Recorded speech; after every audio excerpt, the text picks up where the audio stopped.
There was something odd about this wedding. Something wasn't right. The atmosphere was not the same as the setting. Bruce's family looked elegant, classy. Rebecca's family was like low class.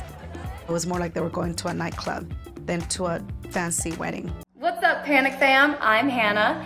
And if it's 2 a.m., the lights are off and the popcorn is gone cold, you know, it's Panic TV time. Welcome.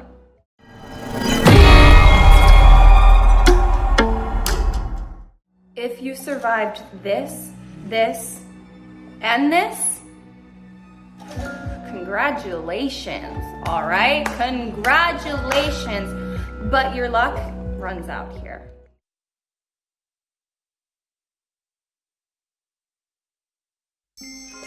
Once upon a time, quiet Bruce Cleland meets fiery young Rebecca Salcido, and sparks fly. The wedding was just out of a fairy tale. He's absolutely transfixed. This is the most beautiful woman he has ever seen. She was a Cinderella who found her prince. But like most fairy tales, this story has a villain. It didn't feel real. I felt like I was watching a movie.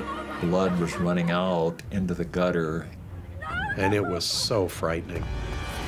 And achingly sad. Killed for nothing.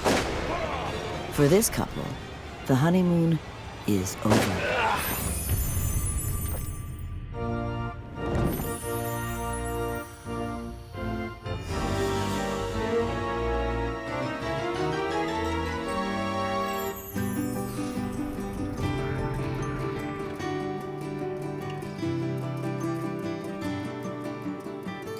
Bruce Cleland has waited his whole life for this very moment.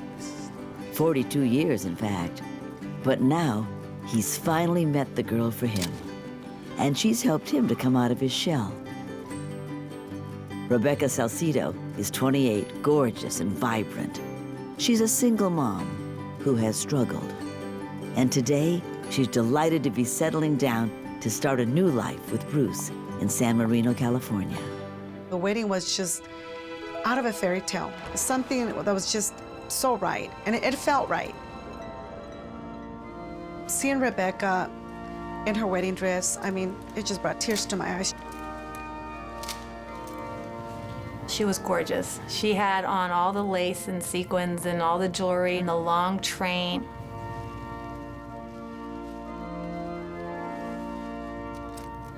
I get pictures of the bride right before she walks down the aisle, and then I try to focus in on the groom when he first sees her, and his face just lit up. You could just see how happy he was. He was glowing. With this ring, Today, dreams will come true. This is like a Cinderella story for Rebecca. This was her Prince Charming. Bruce swooped down into her life, gave her everything she'd ever dreamed of. Her life changed overnight. With this ring, I thee wed. I thee wed. So now it's with great pleasure that I pronounce you man and wife. You may kiss the bride. But even before the couple's honeymoon phase is over, gunshots echo through a quiet neighborhood in East Los Angeles, and tragedy strikes. When police arrived, they saw a chaotic situation. An SUV sat near a boulevard stop sign with the lights on, the motor running, and 2 doors open. A body was lying on the apron of a driveway, and blood was running out into the gutter. A woman is sprawled on the pavement. It's Rebecca, in shock, but alive. Oh my God, that's my husband! He got shot! Oh my God! He got shot! Oh my God! Nearby, blood pours from her husband Bruce's body. No one saw this coming, especially to such a shy, quiet man like Bruce. Bruce Cleland was born into an upper-middle-class family in South Pasadena, California. Bruce was really smart. He had a perfect math score on the SAT. a perfect score on the College Board achievement tests in physics and chemistry. But he's not just smart.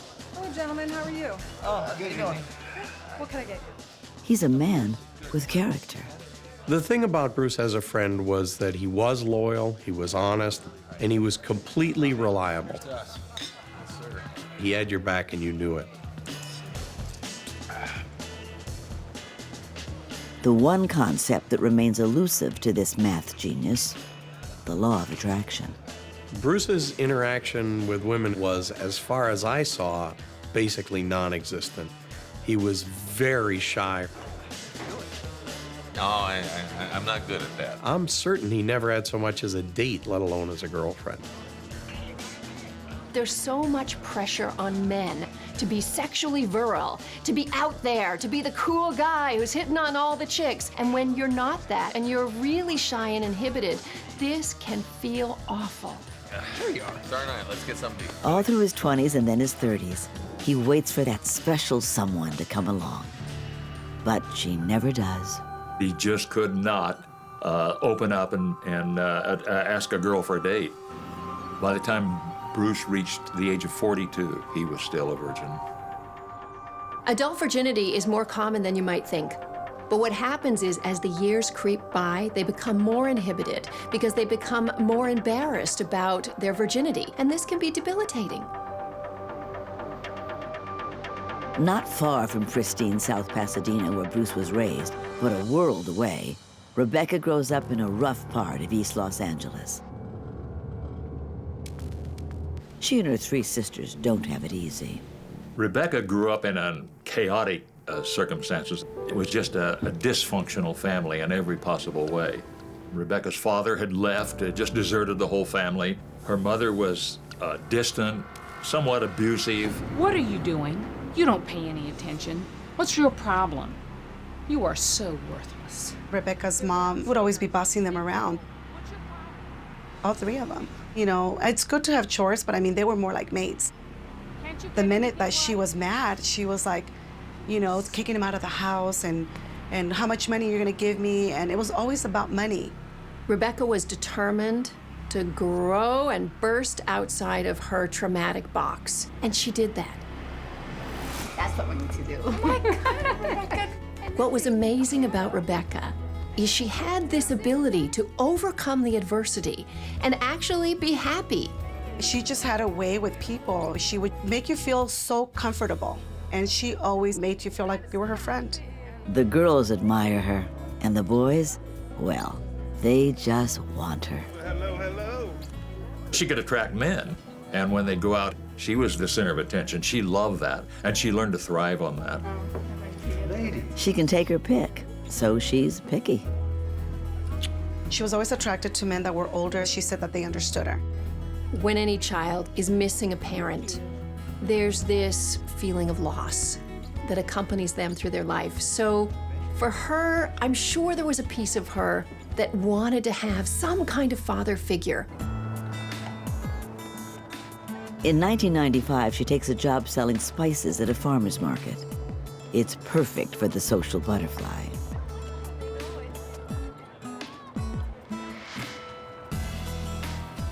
One morning, Bruce wanders by. There's still no lady in his life. Now he's approaching middle age, and he doesn't have a family. I'm sure he felt this loss. Until he sees her. He's absolutely transfixed. He's stunned. This is the most beautiful woman he has ever seen. Hello. Hello. I guess I'm interested in some spices. Oh, okay. We have a lot of spices. She smiled, she spoke to him, and this is probably the first time in his life that he ever felt like a woman was flirting with him. If you ever heard of love at first sight, literally it happened to Bruce at that moment. Get some change. No, you keep it. You keep it. Thank you so much. You have yourself a good day. Thank you. This was maybe Bruce's turning point in life. Would you consider having dinner with me? Sure. Where he might actually form a relationship with a woman. But happiness is ripped away in one tragic instant. Oh my God, Bruce has been shot. A resident who heard shots lived about a block away. She had seen a man running from the scene past her house. He turned a corner and she heard a car roar away. The man with the gun simply vanished. The newlywed bride is left devastated and dazed. On scene, investigators try to make sense of this tragedy. Soon they will uncover shocking secrets that no one could have seen coming. Just months after their wedding, Bruce and Rebecca Cleland are the victims of a grisly crime. She's injured. And when the police arrive, he is pronounced dead. Oh my God! Just as he had a new lease on life. That was the happiest time of his life. And here it is, almost 6 months later, he ends up dead on the sidewalk in East LA. Paramedics ripped open his shirt and saw 4 gunshot wounds, 1 in the back, 1 in his face, and 2 in the back of his head. The shots were fired at close range, execution style. Police are baffled. Who would target such a quiet, unassuming man?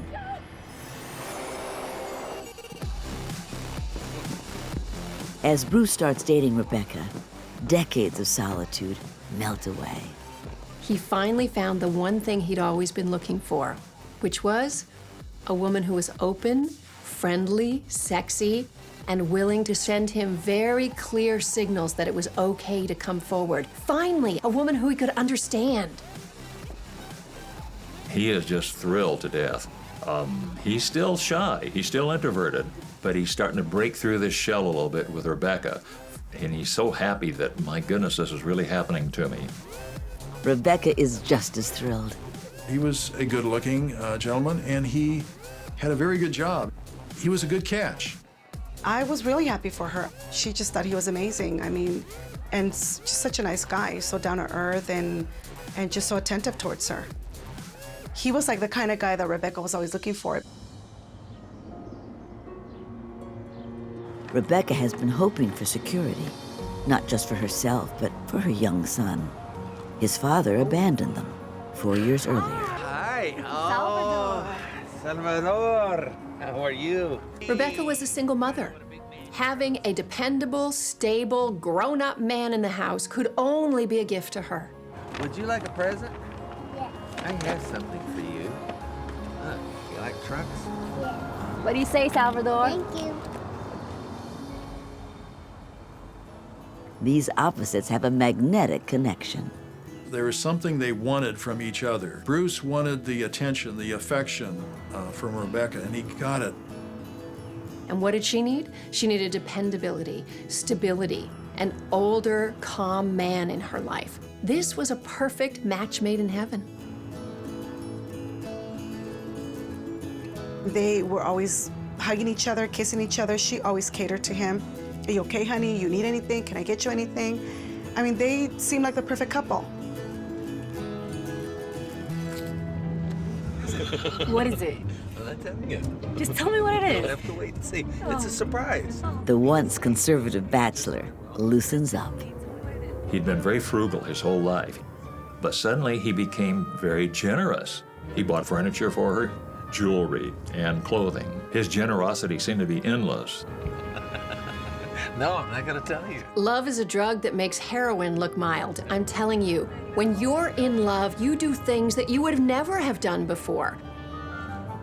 We're almost there. You have to close your eyes. Right now? Yes, close them. Okay. No peeking. Yeah, I can peek. I'm going to come get you, all right?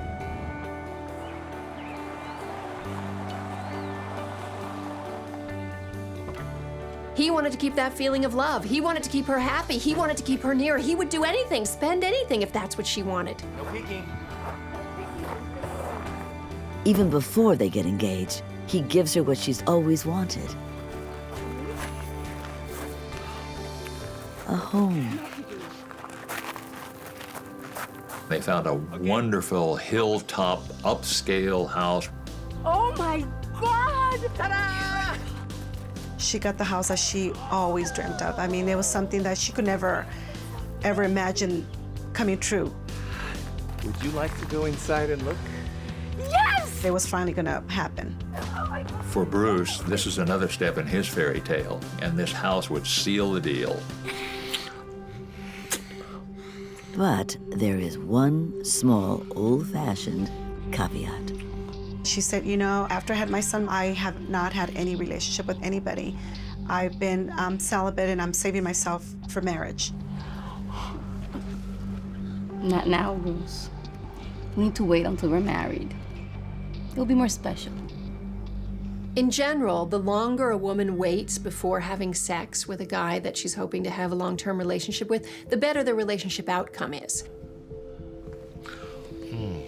This poor man was frustrated terribly by this situation. 43 years now, he's been without a woman. It must be driving him crazy, but he loved this woman so much and respected her virtuous attitude, so he went along with her instructions.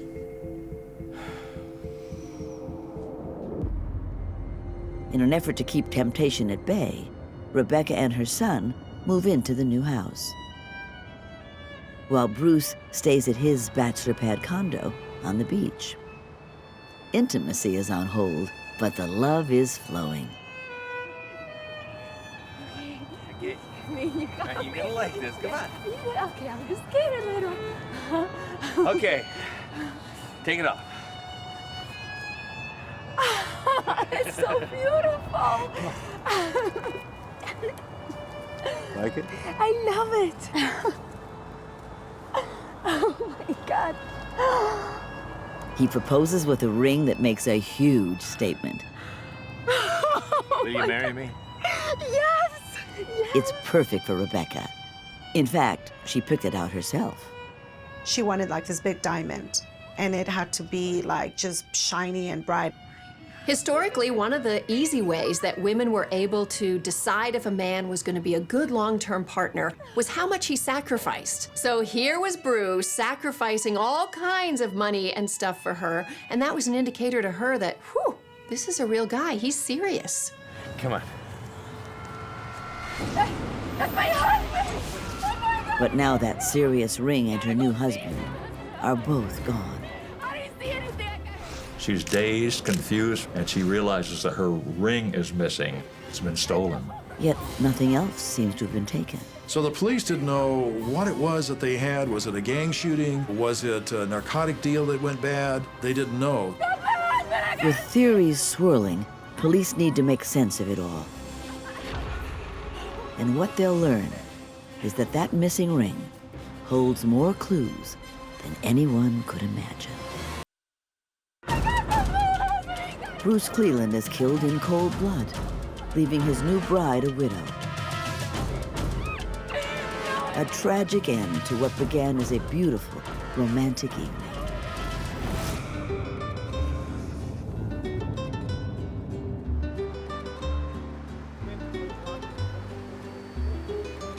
She took him to their favorite Mexican restaurant. They had dinner and some drinks, left there, and drove toward their home. Wonderful evening.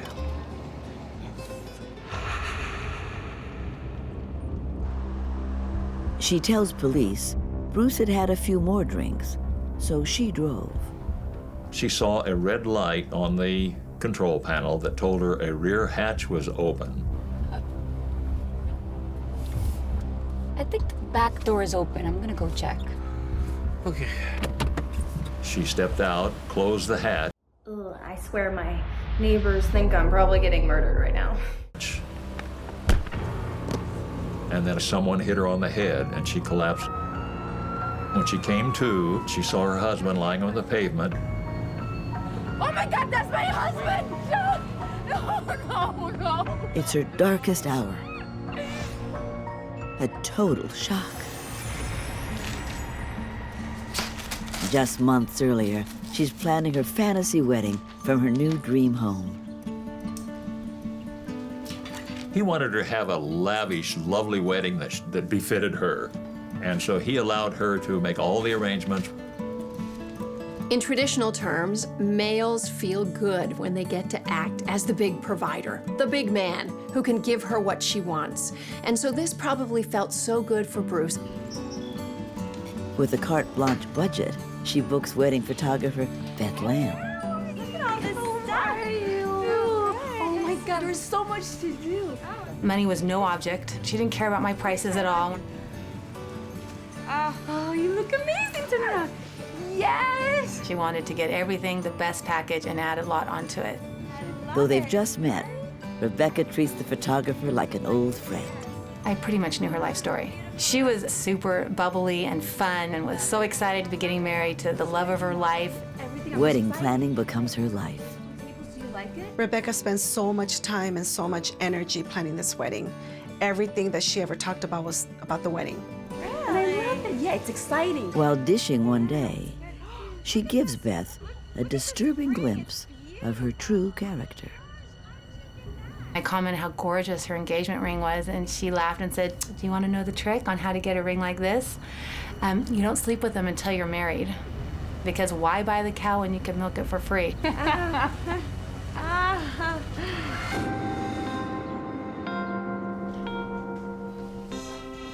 Here she had a 42-year-old virgin. She was a very sexy woman with a lot of sexual experience, so she dangled it like the perfect little carrot. But Bruce loves every minute of being with his fiery fiancée. Everything Rebecca did was over the top. I mean, the way she dressed, her hair, the way she walked, the way she talked, everything had to be over the top. And Bruce bankrolls it all. I mean, he bought her breast, he bought her a new nose, new lips. I mean, he was just, anything she wanted, she would get. I came home and told my husband the story, and he said, "You need to get that man on the phone and tell him to run away from her."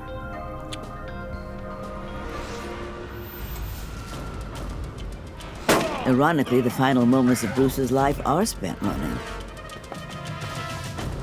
Not from Rebecca, but from a man with a gun. No, I gotta go see it. At the scene, Rebecca's shaken, but not badly hurt.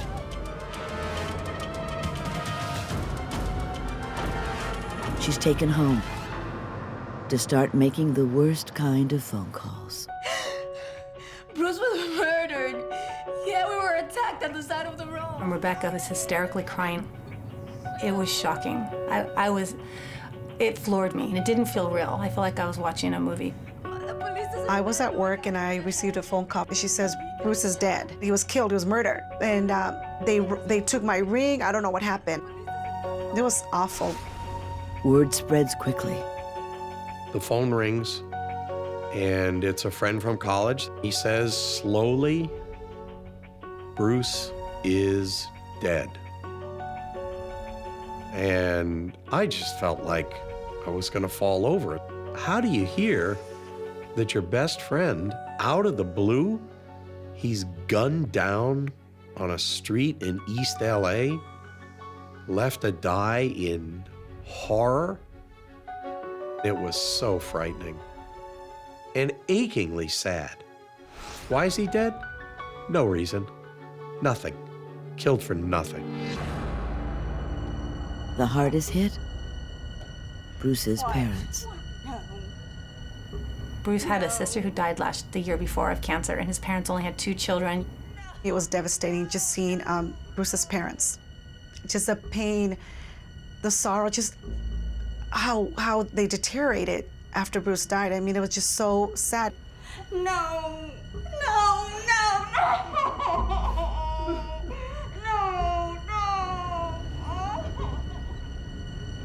Shock ripples through the small circle of family and friends. Who did this to the couple, and why?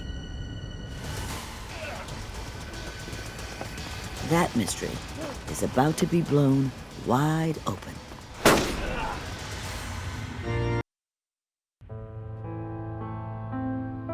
Just 6 months after Bruce and Rebecca Cleland's wedding, many of the same guests gather for Bruce's funeral.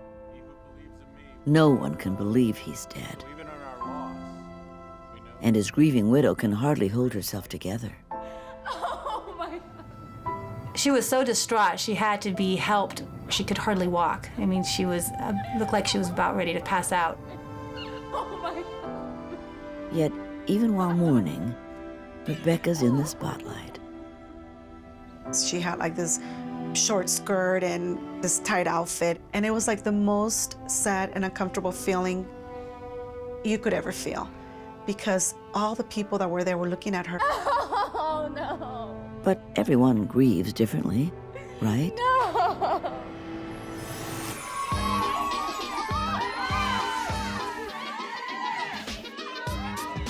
Just months earlier, as the big day nears, Rebecca decides to unleash her inner party girl one last time with an over-the-top bachelorette party. And said, you gotta come, it's gonna be so much fun. We're gonna have strippers and margaritas. And I remember thinking, lady, I'm the PTA president, this Mormon mom with 3 kids. You don't even know me. But I just politely declined. She invited a whole bunch of people. It was just like a big party. It was fun. I mean, everybody was drinking, having a good time. They had this great show, and I mean, after that, like, all the strippers hooked up with all the girls there. It's wild and crazy, the kind of party you don't tell your mom about. There seems to be a spark between Rebecca and one of the strippers. But it's just fun flirting, harmless, isn't it? With the wedding just 1 week away, she wouldn't do anything stupid and jeopardize the good thing she has with Bruce.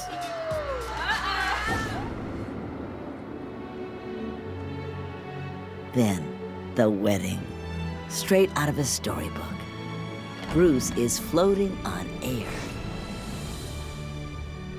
Oh, he was just Google eyes over her. I mean, he just looked like, just so in love and just so happy. That I pronounce you man and wife. You may kiss the bride.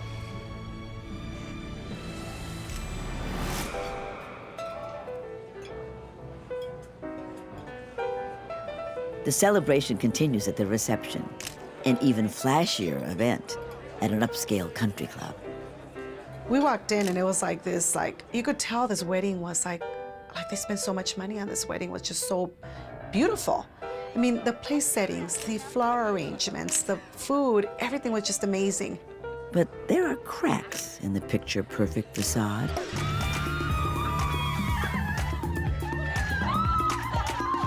There was something odd about this wedding. Something wasn't right. The atmosphere was not the same as the setting. Bruce's family looked elegant, classy. Rebecca's family was like low class. It was more like they were going to a nightclub than to a fancy wedding.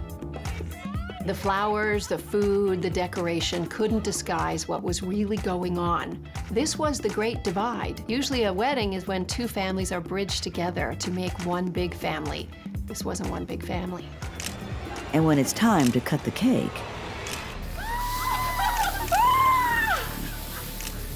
and her family whips out silly string and literally cover them in pink webs. I have photographed a lot of tacky weddings, and I've never seen anything like that at a wedding, especially a wedding at a country club with so much money. Bruce's mother isn't afraid to say what most everyone is thinking. My son loves Rebecca, so we're stuck with her. By the end of the wedding, there's just one thing on Bruce's mind. Yeah, thank you, boy. Ah. The couple jets off to paradise to finally consummate the marriage.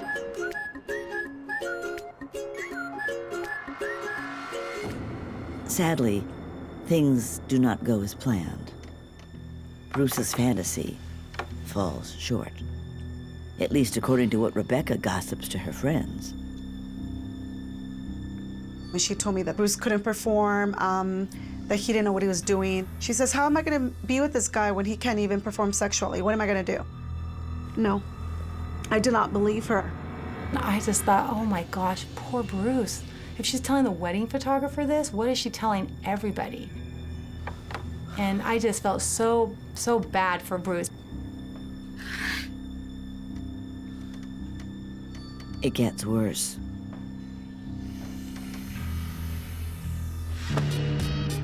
While still on her honeymoon, Rebecca calls the stripper from her bachelorette party and arranges for them to hook up when she gets back.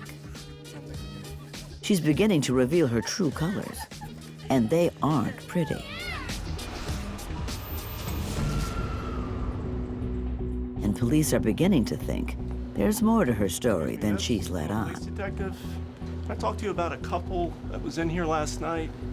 Of course. Did you notice anything unusual?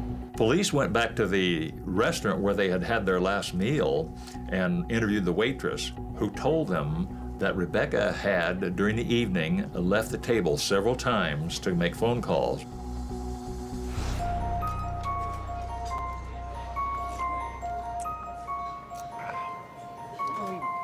She said, I remembered Rebecca going back, making these phone calls behind the gentleman's back, and she thought it was kind of unusual. I already gave you all the details. I'm already here. When police checked out the cell phone records, they discovered that Rebecca had made at least 11 phone calls to someone. It's strange, but it's no crime. Still, police order a detailed trace. Then the cops talk to their street contacts and hear about a man in the area who bought a black market gun just before the murder. The same type of gun used to kill Bruce. He's a lifelong East LA resident with close ties to drug dealers and other criminals. Witnesses to Bruce's shooting ID the gun buyer in a lineup. The witness side said, that's the man. That's the man I saw running down the street with a gun in his hand, got in the car. It's a huge break in the case.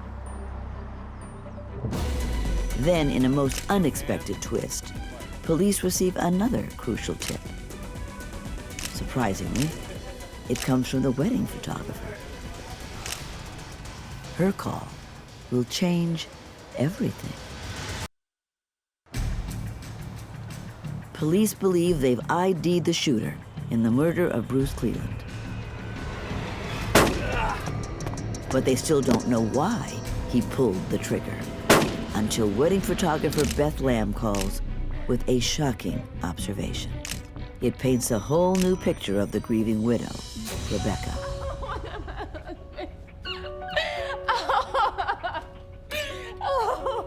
On the day of the funeral, when I noticed she had her wedding ring on again, I realized that was the ring that she claimed that was stolen during the carjacking.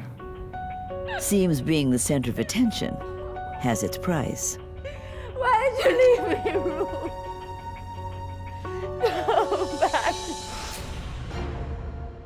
Police go to Rebecca and ask to see her hands. And there was that glittering diamond ring on the finger of her left hand. The same ring she claimed the killer took the night of Bruce's murder. Still, there's no evidence that she was involved. Are you hurt? It is with great pleasure that I pronounce you man. But as police interview family and friends, they hear a very different version of the couple's relationship. Not long after the expensive wedding, Rebecca admits she's not in it for love. She actually told me that she wasn't in love with them. She wanted the good life, and she knew that Bruce was going to give it to her. And I felt bad for Bruce. It made me sick. Yes!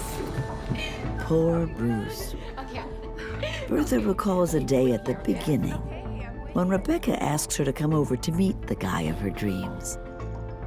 I remember getting to her house, and I'm like, well, where is he? She walks over to the kitchen. She comes back with a piece of paper.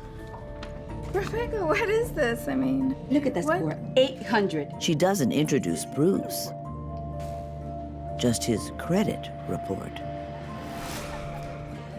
She's also not as virtuous as she claims. Without Bruce's knowledge, all during the courtship, she had been cheating on him. She had been with other women. She had been with numerous other men. She was just completely amoral and guided by greed and lust. She even gets busy at her own bachelorette party. Rebecca? Rebecca? I was looking for her because I wanted to say goodbye to her, and I happened to go look for her in her bedroom. And I walked in, and she was in there with a stripper, well, in bed with a stripper. That same evening, she also entertained another woman in bed with her. Rebecca recognized her power, and her power was in her sexuality. She learned that her youth could be used as an asset, and her beauty used as an asset. And this is how Rebecca lived.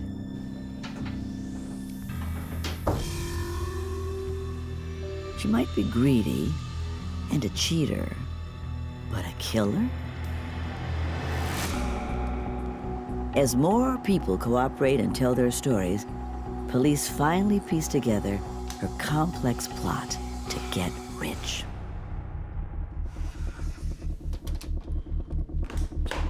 Hey, honey. You need to sign it, please.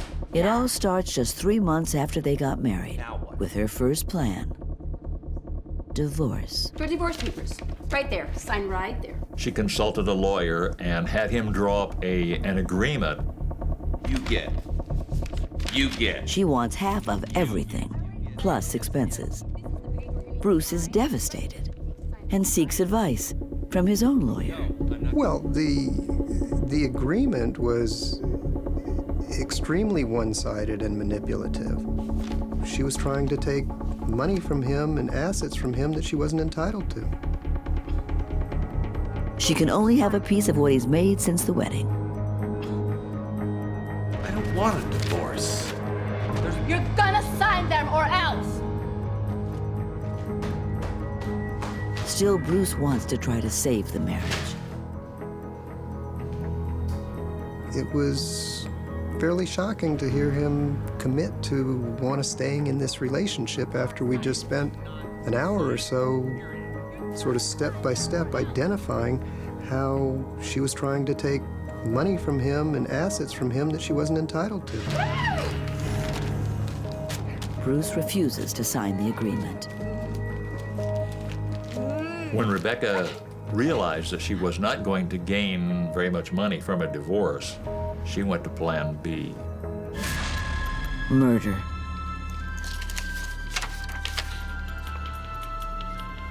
She started forging Bruce's name to life insurance policies. And she set herself up as being the beneficiary of the life insurance policy. She would be able to collect over $1 million if he were killed.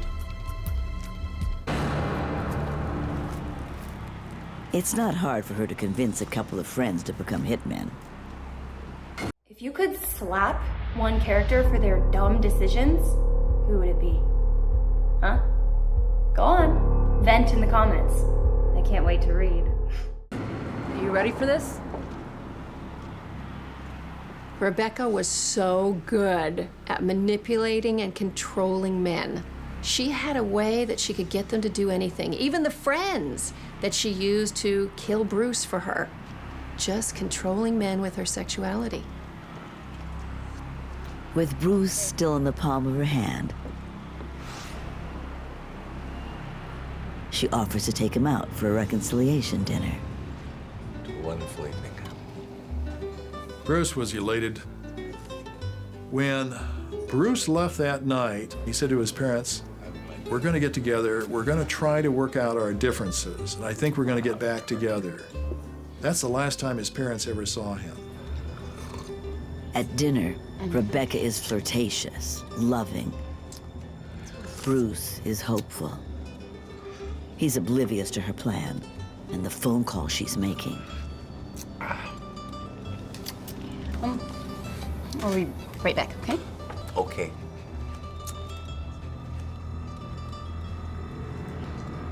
Do I need to tell you again? I already told you everything. Are you gonna get nervous on me now? Are you ready for this or not?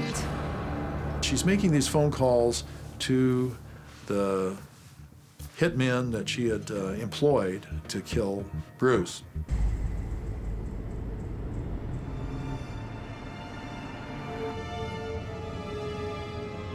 She is completely in control.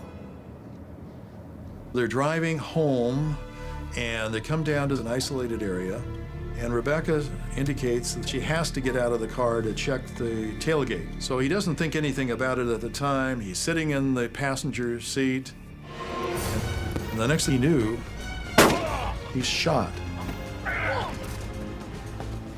He ran for his life. And he's shot in the back. A person comes up behind him and shoots him in the head. She's okay losing a husband, but she does not want to lose that ring. Now she just has to wait for the cops and give them an Oscar-worthy performance. This whole story really revealed Rebecca's evil side.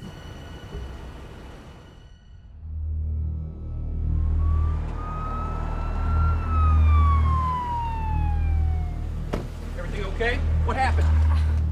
I got hit in my head and then I heard shots. I think that when she saw Bruce shot to death, she felt like everything was going to come together as she wanted it. Be honest. Did you watch the last scene through your fingers? Comment yes or no. Well, it doesn't. Oh my God, is he dead? 7 months after the murder, police arrest Rebecca and her hitmen. The jury finds Rebecca Cleland guilty of first-degree murder and conspiracy to commit murder. The jury in the above entitled action find the defendant, Rebecca Cleland, guilty of conspiracy to commit a murder in violation of Penal Code Section 182. Rebecca was sentenced to life imprisonment without the possibility of parole, as well as the hitmen, the one who pulled the trigger and the man who drove the getaway car. Still, it's little comfort to Bruce's friends and family. He really loved her and would do anything for her. Bruce was the perfect, easy victim. He'd never had any experience with women. He missed all the red flags with Rebecca. He was an easy mark for her. All because he wanted love. I wish so bad I could go back, in time and warn Bruce. Maybe things would have turned out differently.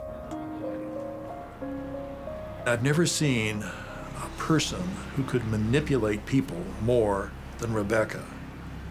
She's one of a kind, has no qualm in hurting other people as long as it benefits her. That's a good-looking man. I knew Rebecca was greedy and money hungry and materialistic, but I never thought she would commit murder. She was just an evil person. And she deserves to be where she's at, and I hope she stays there till she dies. Rebecca is the ultimate femme fatale. She uses her femininity to create fatalities. She uses her sexuality to create crimes upon men.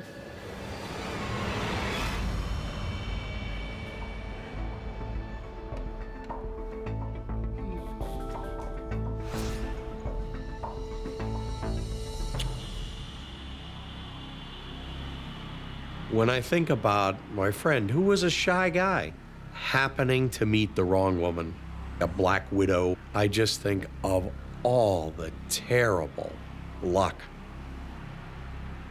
Why did he have to meet somebody who was a predator?